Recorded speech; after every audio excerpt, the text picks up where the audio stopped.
Hi and welcome to the latest episode of Pat's Procrastination, brought to you by the Pat's Propaganda YouTube channel. Please do not forget to be rating, reviewing and subscribing to said YouTube channel so you do not miss an episode of the wonderful show that you are about to partake. So, episode 27, here we go.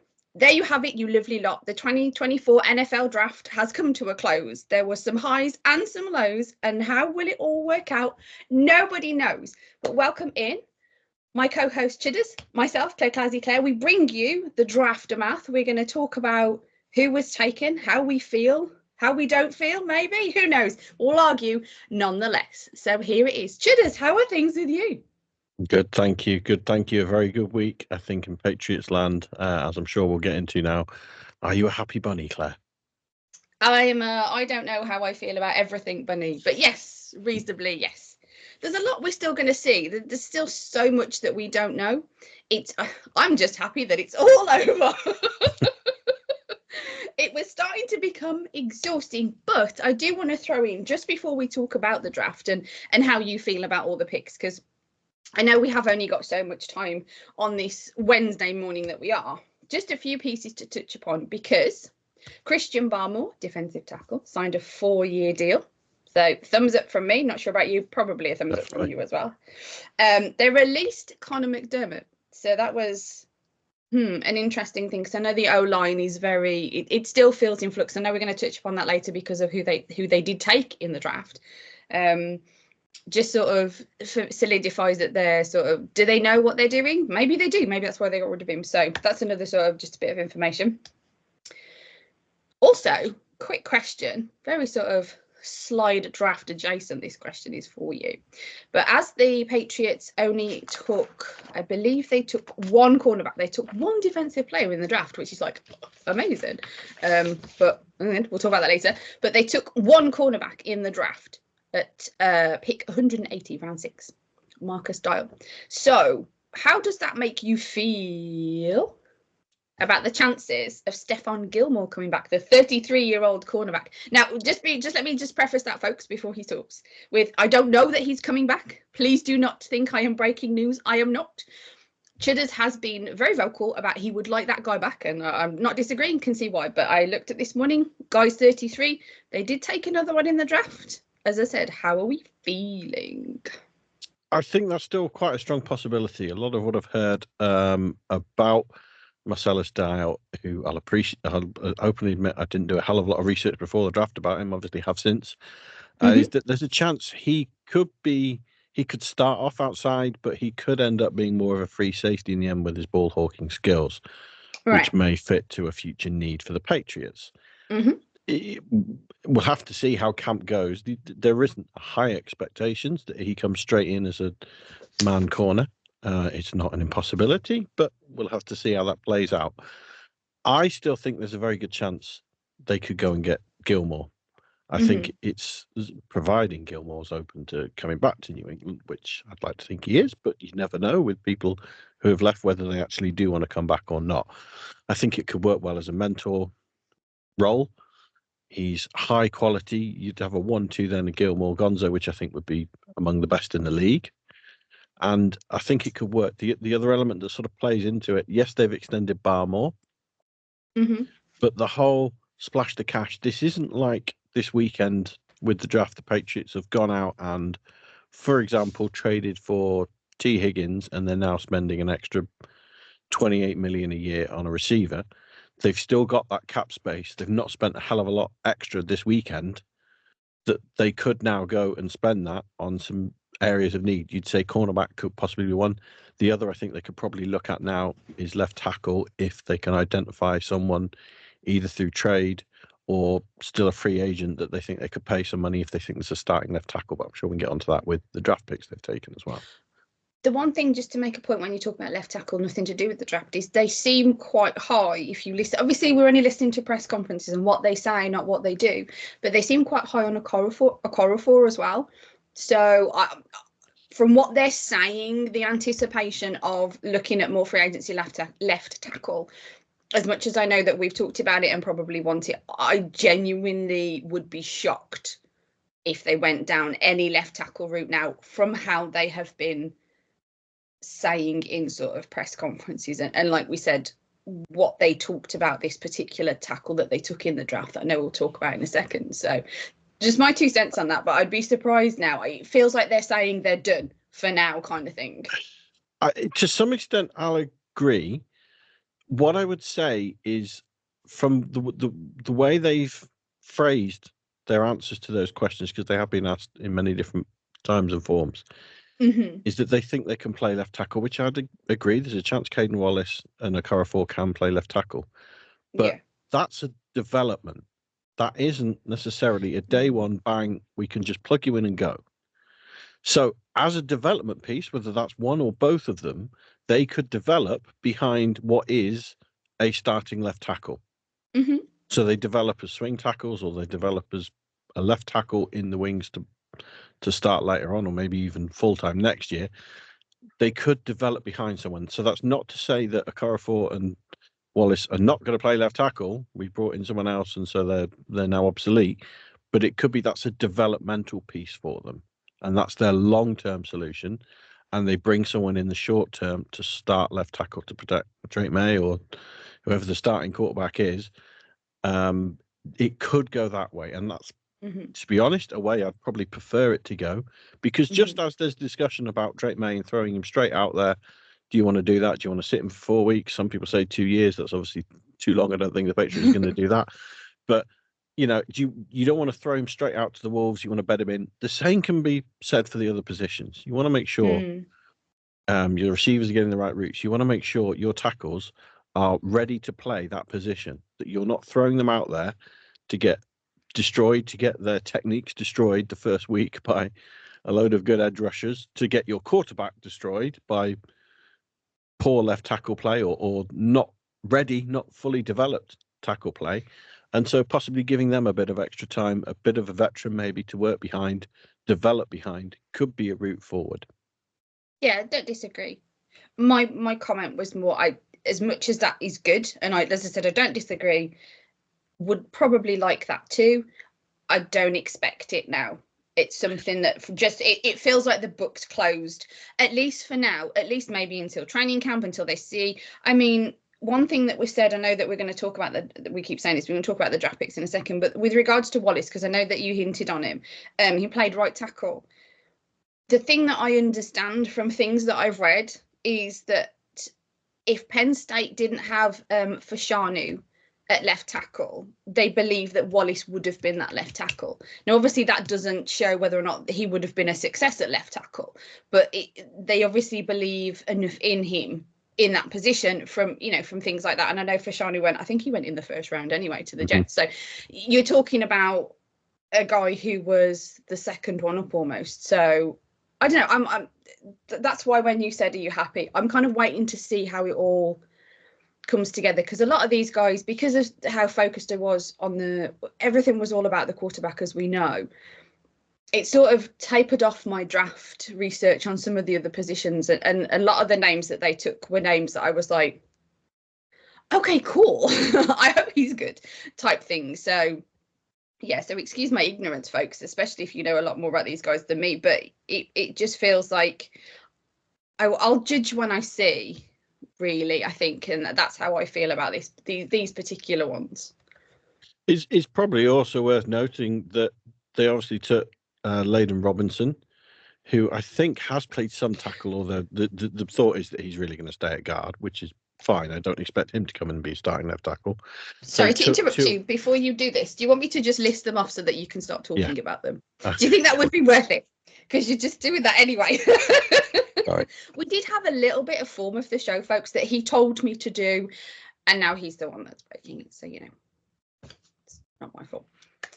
We all know about Drake May because we talked about it in our last episode, and loads of folks watched it. So thank you very much, folks, who did watch our first day draft roundup about Drake May. So we won't talk about Drake May today. Round 2, number 37, Jalen Polk, wide receiver. As I think everybody knows this, but I'm just going to list off the names anyway for the sake of continuity. Round 3, 68, Caden Wallace, offensive tackle. Round 4, 103, Layden Robinson, right guard, as you just mentioned. I know you want to discuss in a moment. Round 4, number 110, we have Javon Barker. We have round 6, Baker. Sorry, apologies, there's not an R there. Mistype. Round 6, number 108, Marcellus Dial, as you said, cornerback. So we know about your feelings about him. Round 6, number 193, Joe Milton, the third quarterback. And I know that that's going to have a volatile discussion later. And round 7, number 231, J.M. Bell. J.M. Bell. Tight end. I really need to get that right, don't I? Apologies, folks. Need more coffee. So go on then, Chudders. Let's open the floodgates. Okay, so and have your opinions. And I'll just sit back and drink my coffee and see you guys in about half an hour. No, we'll hopefully make this a bit more fluid than that, Claire. We need your takes, particularly on the last pick of the draft. But let's try and get them in some sort of sequence, I think.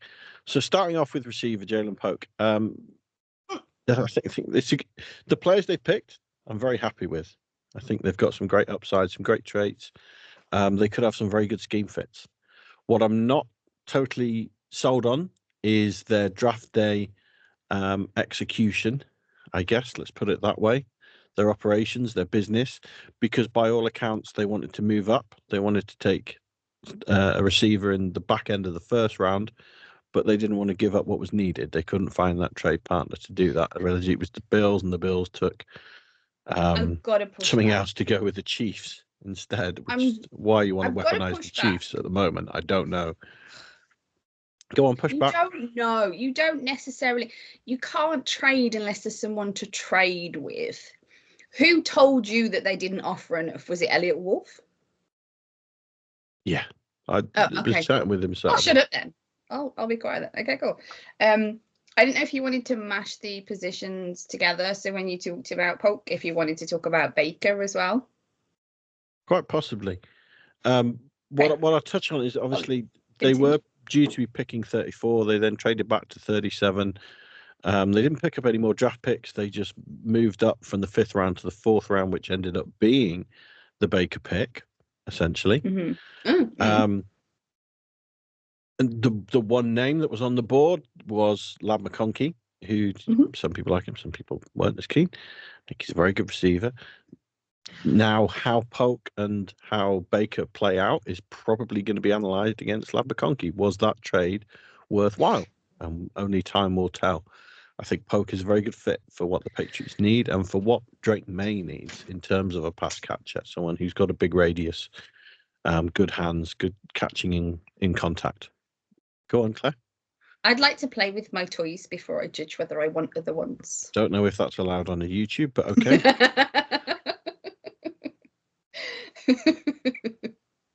I wanted to see what we've got before I judge whether we should have had Lad McConkey or not. That's all I'm saying. Fair enough. It's more looking at the business and what were the Patriots trying to do.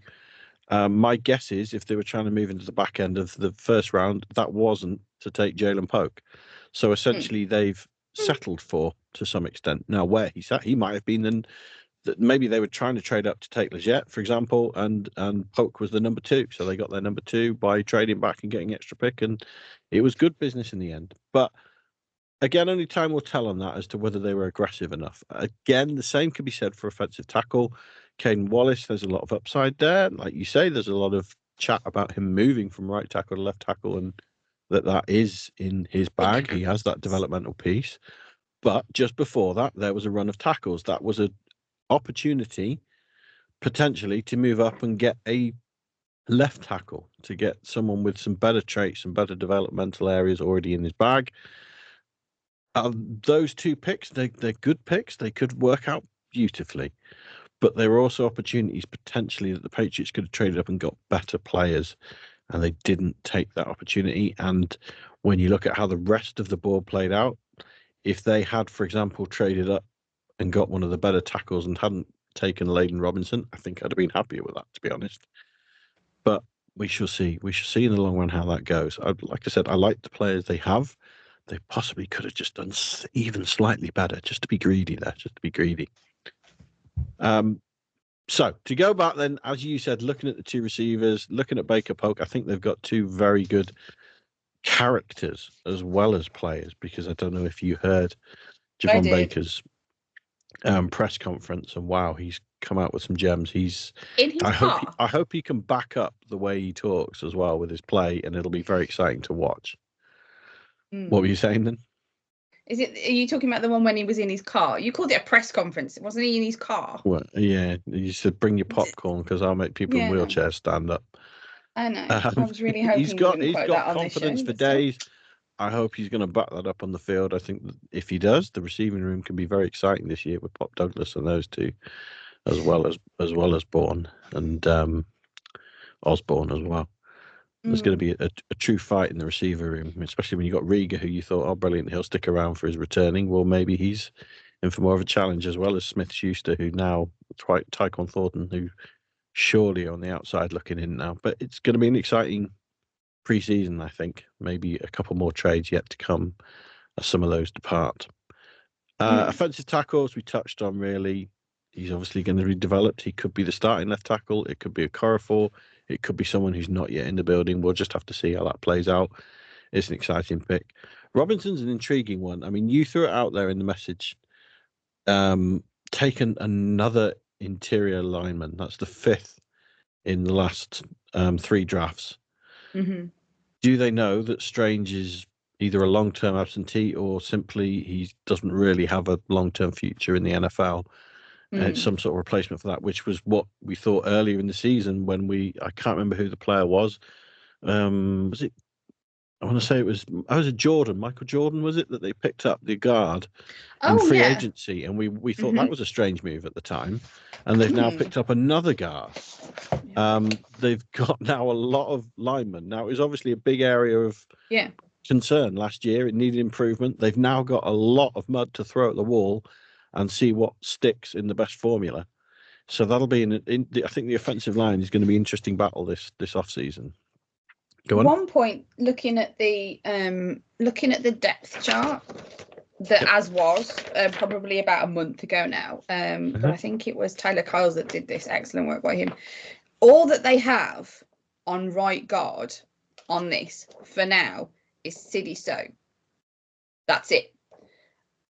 So, is he really a kind of quality starter? Is he someone that they think worked out? Is he someone that they want to swap to left? I know they bring in Robinson in to replace him, that sort of thing. So that's interesting, looking at the way that this depth chart is at the moment. This is an unofficial one, folks. So yeah, please don't sort of shout at the Patriots. This isn't from them. This is like an unofficial depth chart. But I find that interesting that kind of makes this pick a bit more sense why they've done it, to be honest. Looking at that to look at that. Just for me, then that's fine. You don't, God, when do you ever agree with me? It's fine. That's what I'm saying is that's sort of my opinion on that, is that I find that interesting. That makes that pick slightly more, not sensible, but makes a little bit more sense to me at this point. But like I said, I think the O-line, sorry to sort of interrupt you as such, but I think with the O-line, we're really sitting here not quite knowing what they want to do because of the way that they've taken individuals that would swap sides and things like that. So I think it's to look at the O-line right now is probably moot, because it through training camps they're going to see whose strengths are where, and I think that's key. So as long as come September they know and they've got a strong guy at each position, I really don't care who plays what, to be honest with you, as long as they're not in a role that they shouldn't be in, if that makes sense. They're not forced into that role when maybe they want to be playing elsewhere, that kind of thing. So for me, that's just my O-line opinions at this point. I agree. I mean, the trouble is that possibly starts with Onwenu, and where's his best position, guard or tackle, and we're all fairly certain he's going to be starting at right tackle. There's obviously a new offense getting installed. The likelihood is that it's going to be more of a moving pocket this year with the style of offense that AVP has played before. So which pieces from the past and which pieces that they've now picked up in free agency and the draft, which pieces of that work best is going to be different to possibly what we saw last year. It's going to be an interesting summer. They used the phrase splash the cash. They used the phrase weaponize the offense. I think it's fair to say the offense has been weaponized, in my opinion. Now, you could argue they could have got better pieces, but I would say they have picked up three receivers. They've picked up 2/2, but really 2 tight ends, one in the draft, when in free agency. They've picked up a Who's the new, half then? hopefully. Well, they've picked up Sorry. Wilcox as well, but I don't think Oh. we're necessarily looking at him as No, a weapon. I see him as yeah, no, I see He's him as more a possibly a practice squad fourth. buddy. Exactly. That's why I I didn't definitely really see him want as a to practice include squad that. buddy. I'm not sort of denying his presence. It was I wasn't quite sure how you meant by That's fair. half, because for me I thought of him as a practice squad. So just That's fair. clarifying so we're on the same wavelength, which we never are, so it doesn't matter anyway. They've picked up a running back, which hopefully should be a better fit. Although I'm sure you've seen Ezekiel Elliott's now signed back with the Cowboys. I told you. The most intriguing piece, the one that probably none of us expected in all our wildest dreams of how we see this Patriots team be shaped for the new season, is their new backup quarterback in Joe Milton. And how this potentially could be a sort of Taysom Hill style weapon of, I don't know, whether it's scat backs, whether it's Hail Marys, whether it's goal line and just a I will have a sandwich bet with you right now. I'm very sorry to come on. you, but I have a sandwich bet with you right now. Joe Milton will not be a tight end on the roster. Well, that's an intriguing question. You're not going to take it. Well, because I want to understand how we're going to quantify that. Because I don't think week one you're going to pick up a program and it's going to say Joe Milton tight end. I agree. This year he could play a tight end role in as much as he comes in for certain plays whereby he does go out wide, or he is some sort of scat back that essentially plays a tight end role. I agree with you, though. He's not going to be listed as tight end for the Patriots this year, so I'm not taking that bet unless you want to clarify how you're going to quantify that, because I don't think by September he's going to be a tight end. I agree. But it's more of a weapon piece I could see in certain play situations where a 6'5", 235-pound quarterback could be what powers you into the end zone, or it could be you're back on your own 20-yard line with 5 seconds to play, down by 4 points, and he's going to bomb you a Hail Mary into the end zone, or it could be you're just putting him out there just to try and mess with the defense as to why the hell is he out there now. I think it's a really interesting chess piece, and I'm really intrigued to see how he's going to fit into the offense. I'm really, really intrigued to see that. It was a surprise. I did throw it out there, which you didn't like a while ago, that there was a chance they could take 2 quarterbacks in this draft. I didn't think they were necessarily going to do it. Oh, okay. No, I didn't say him, but I thought there was a chance they could do it, because I didn't think they were sold on Brissett as a long-term backup, or as with Zappi as a long-term backup either, because they weren't that impressed with him. So I thought there was always a chance, and it does appear that maybe this is something they're going to do every year, which I like. I like that idea. I never said that they wouldn't. My phrasing was that I didn't think they would take a quarterback. My phrasing was I didn't want them to bother. That was mine. It wasn't that I didn't think they would, because like you said, them taking there is a philosophy of sort of taking a quarterback every year that I know PU like to talk about. So it wasn't that I didn't expect them to. It was more I didn't really want them to. And when they took this specific one at the time, I'm not sure how happy I was. I don't know if I'm coming round to it. I'm not sure. I'm not trying to trip you up. Have you watched much of his play? Did you watch his tape in the build-up? Because I appreciate he wasn't one that, we focused more on the top three. So not significantly, no. A couple of throws, that's all I can be honest to. So no, I do like throwing Alex an Bass. orange out the end zone. If you need someone to throw 80 yards, he'll throw you 80 yards. If you need 40 yards, he'll throw you 80 yards. And if you need 20 yards, he'll throw you 80 yards, which I think, well, it's not really great if he's a quarterback and that's what he does. But we could spend a lot of time we don't have on this particular pick, I think. I really like the pick. It might not work out. I'm not saying it's going to work out, whether even as a backup. It might not even work out as a gadget play. But I really, really like the idea of them having a toy they can play with. They can just see, hang on, can we work something out there? Is there something we can make out of this? It's really, really intriguing. So the I think last one I think we need to touch on, and I need to make sure you talk about this then, is Jaheim Bell. You're not so keen. Admittedly, I was someone who made the mistake of asking Claire if she was happy that the Patriots had taken a tight end. And I know a few other of her friends and fans thought the same. But we need to get your opinion on the Patriots taking this tight end, Claire. Initially, I wasn't greatly happy because initially it was, I don't want just any tight end. I want a decent tight end, but obviously in the 7th round, you're not necessarily going to get what you want anyway. But I think the thing that was the bugbear was thinking that I just, as long as it had a tight end in front of it, I was happy, and that's not the case. I still have, particulars that I like. Now, since they took him, initially it was because he's undersized. My face of it was he's undersized, so he's not the sort of tight end role that I prefer, because as you know, I like the big guys, the way that they play. Now, that's not to say that I don't think this guy's any good as an athlete or anything like that. This was just my genuine reaction was he wasn't one of the ones on my list, my wish list, if you like. I hadn't looked into him significantly, although I did go back and look at my notes, so I have got some points that I'll make about him.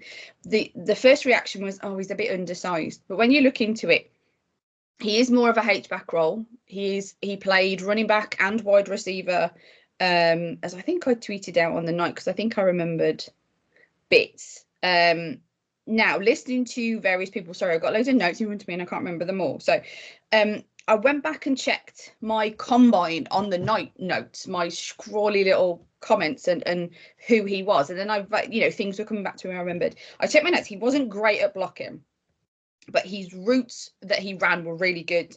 He had really good hands. His catching performance was good. Obviously, he's only at the combine. I fully appreciate that. Listening to the likes of Evan Nazar on Patriots Unfiltered and Catch 22, he thinks that he's serious value for money. So that pricked my ears up obviously a little bit more because, of course, Evan knows a bazillion times more than I do. So that made it kind of like, oh, okay. So if Evan says, let me have a look into this. So I looked into it even more. I was already growing to like the pick before I heard Evan, simply because he, rather than being like a really good tight end or whatever, which I'm sure he's less of a tight end. He's more of a H-back. He's more of like a scat back and things like that.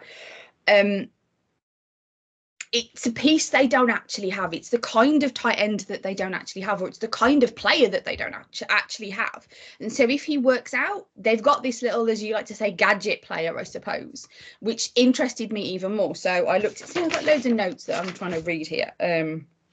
But for me, my initial reaction was just because he was undersized. So a bit sizist, I suppose people like to shout at me, but he's interesting. I'm looking forward to seeing how they use him and if he is more than just a practice squad gadget player, being a 7th round. I think, like Evan said, they've got value for money. So a lot of people had him projected much higher, which is interesting. And I think that's something to do with the fact that he is more of a, let's just push him towards a fullback just for argument's sake, because teams don't use fullbacks very much anymore. And I think maybe that's why his, I would say, draft value, for argument's sake, maybe dropped, because they're looking at the more truer tight ends now. People aren't looking at the fullbacks. I know college don't utilise that kind of player that much anymore, that sort of thing. So I think that's interesting, and that's why they got value for money. But the Patriots have been very well known for utilising the fullback position very well. So for me, it's becoming more and more intriguing that they've actually picked a player that's going to be in that sort of role, and that's why I think he dropped more. It's not really a knock on his skill set. I think it's just how the NFL is sort of migrating away from the fullback. Although the likes of like Juszczyk, I mean, he's a proper value weapon for the 49ers. So it's interesting. Not saying that this kid is Juszczyk or anything like that, but it's just interesting that maybe we've got something like that in him. So I'm actually getting quite excited about that pick. So excellent. The more I look and everything. So there you go. I mean, Evan says he's going to have a clear role in the AVP offense. So I trust Evan. Are you hoping for 3 tight end sets then? Yeah, basically. Or 4 if No, I'm not crazy. With including Joe Milton as a tight end. No. See, look, you go and ruin it right at the end. I have this little throw out all He's my even bigger information. I'll try though. and do it. 6'5", 235 It's pounds. not just about size. Come on. It's also about you are the problem. I don't just want a big tight end. I don't just want a big guy that's got TE on his shirt. He needs to be good as well. Okay. The one UDFA that I was going to touch on, because I think there's a high chance that he'll make the roster, is Deshaun Fenwick, the running back. He's a big guy, 6'2", Yeah. 225 pounds. He pretty much runs in a straight line like a bulldog. He's not got a lot of quick feet or speed. He's just give him the ball and watch him power through players. I think there's a good chance he could find a role, third, fourth running back on the roster, kept around at the very least practice squad. But they've picked up a couple of other offensive linemen. They've picked up another tight end in Jacob Warren. Yeah, Jacob Warren, Tennessee. A couple of cornerbacks, safety, edge player, and two linebackers whom they may have some special teams possibilities in camp, but there isn't anyone else really there that jumps out that I think has got a strong possibility of making the roster on their primary positions, should we say. Quick interesting fact, just to throw it out there as we close up the show. The two offensive linemen that they took, both have had starts on both sides. Charles Turner, he started at left guard and right tackle. And Zuri Henry, he played left and right tackle. So it's interesting that they're taking a lot of very switchy abouty. I think you could look at it as the fact that these players are versatile, but they're not quite sure what they're going to do with them. You can also look at it as they're taking players who are versatile, who they're going to put in the system and see where the natural slot falls. And you get the best out of each player, I think, maybe. I don't know. I sort of hope that that's what they're doing. I think they know what they're doing. I think they're throwing a lot of mud at the wall and they're seeing what sticks. They've got a lot of now tackles. They've got a lot of linemen, even with McDermott getting released. There's a lot of mud to throw at a wall. See what works best in this offense, and it'll be interesting to see how that plays out over the summer. Yeah. One surprise that I didn't think they'd necessarily draft, but I thought they'd at least pick up a UDFA or maybe even a free agent. And there's still time. A kicker, I thought there'd be some sort of kicking competition. Wasn't that great last year. I did think they might push that in some direction, but it doesn't appear they have so far. I guess there's still a bit of time because there's still time for who's knocking around as a free agent. Wasn't Nick Folk this kind of guy who was brought in sort of off the street last minute and then he turned out to be real quality? So maybe there's a bit of a future of something like that. No, I agree. There's a good chance. The Patriots also picked up a linebacker last night from the Giants practice squad, but again, I don't have great expectations that he's coming in for a starting role. That could just be another camp body, maybe practice squad guy. I can't remember his name in all honesty, but that was another pickup they've made. I'm excited. We were told that offense was going to be weaponized. I think they've got some weapons in all positions. That said, I still think there's some improvement. Like you could have argued they need a better receiver. You could argue they need a better tackle, but they've got options now. You could always argue anything. Well, they came into it with three big areas of need on offense throughout the whole summer. We knew they needed a quarterback. We knew they needed a left tackle. We know they needed a number one receiver. You could argue they've still not got a left tackle. They've still not got a number one receiver. You could say, okay, that's what they'll plan for first round of the draft next year when they're picking 10th. We'll see. Can't we end on some positivity? We really have to end on that because we are now going to have to wrap up the show, folks. And as usual, we have to wrap up on some negativity. But I'm more of a let's wait and see type gal anyway. So glass half full. They picked the positions that we were pounding the table for. They didn't pick the guys that we were pounding the table for. But I don't mean to be, I'm excited. I'm not going to be arrogant that I know any better than them anyway. So I'm excited. I'm positive. Okay, well, that's good. We can end the show on your excitement then. So that is it, folks, for episode 27, the Draftermath for the 2024 NFL Draft has now closed. So we look forward to the off-season, to training camp, to pre-season, and to the season. Bit far away yet, so folks, there'll be a few shows in between, let's hope. Anyway, so from him, Chudders, from myself, Clazzy Clare, tune in next time, folks, and as always, go Pats. LFG.